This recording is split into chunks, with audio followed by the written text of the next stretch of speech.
Hey guys, welcome to Argus Quick Takes, and we've been getting a lot of great feedback on some of these breakdowns, so we're going to do more. This was sent to us. We're going to watch this right now for the first time and give our breakdown. So Rivers, let's start it. So her Ring camera is picking up someone just loitering, Yes. probably an apartment building. Okay, there's her firearm, showing it to him, but it's in a holster. Okay, yep. Bag still on her arm. Altercation avoided. Okay, so all right, maybe, right? So maybe the weapon is a deterrent. Also, maybe the guy is just sitting there waiting for a friend, you know? Yeah.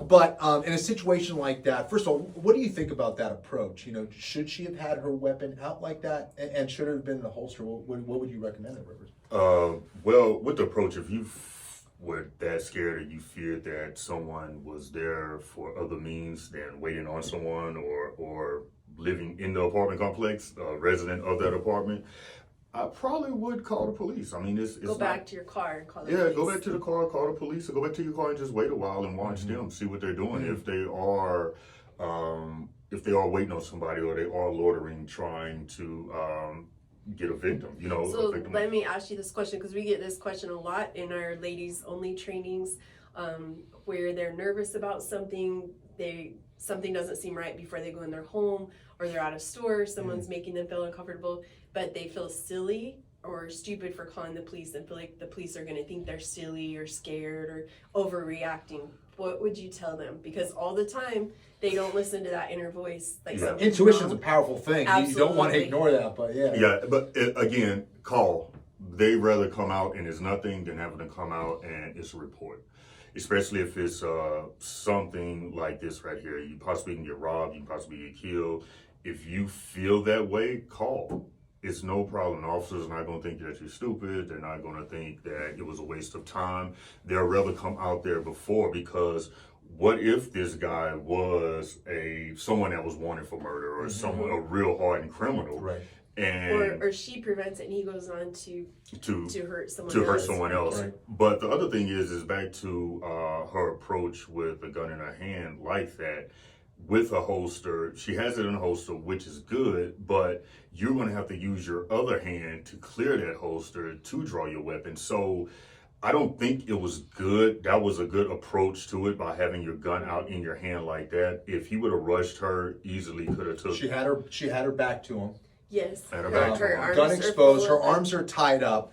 And, you know, if this guy's waiting around for a house invasion, you're opening up the door, you're giving him the keys to the kingdom, you're right? As opposed to what Rivers is saying, whereas you can minimize it and cut that out completely, increase your odds of survival, which we're trying to do at the end of the day. You go around, turn around, hey, maybe you forgot something in your car. Go back to your car, hang there, you're gonna be much safer there. Call the cops, call someone you know, call a neighbor, whatever it is, to kind of keep yourself safe, right? I'd also say if he's a determined criminal and he's experienced, he knows he can close that ground before she can get that out of the holster and do anything with it. Right. If he's experienced, that's nothing. Whereas most people, you know, the shoot house really ends up being a laboratory where we get to observe human behavior a lot.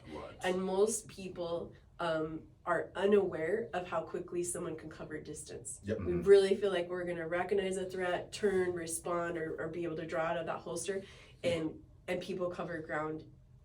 It feels instantaneous when they're coming at you, even in training. Exactly, and it's the importance also of training all the time. Like a lot of people who do carry aren't training all the time. So if someone isn't training all the time, how do you think they're going to respond in a situation that has a high level of stress and you have 1 or 2 seconds to respond? Mm-hmm. So. Or we think we know how we will. Right. And that's really what ends up being most revelatory about scenario training, especially if we can lower our egos enough to really look in the mirror. Scenario training shows us exactly where our skill set's at. Definitely. And if we want to advance, or even if we just want to get the level that we feel we can confidently defend ourselves and our loved ones, we have to know where our skill set is at. Where can I shore that up? And I think people would be surprised at how rapidly they can grow that skill set. Yeah, no question about it. So guys, if you like this video, like, share, subscribe. Check us out on social media, Argus Integrated Defense and our tactics, and check us out at our website as well, Argus Integrated Defense and our tactics. And come train with us in Charlotte, right? Yes, exactly. Yeah, definitely.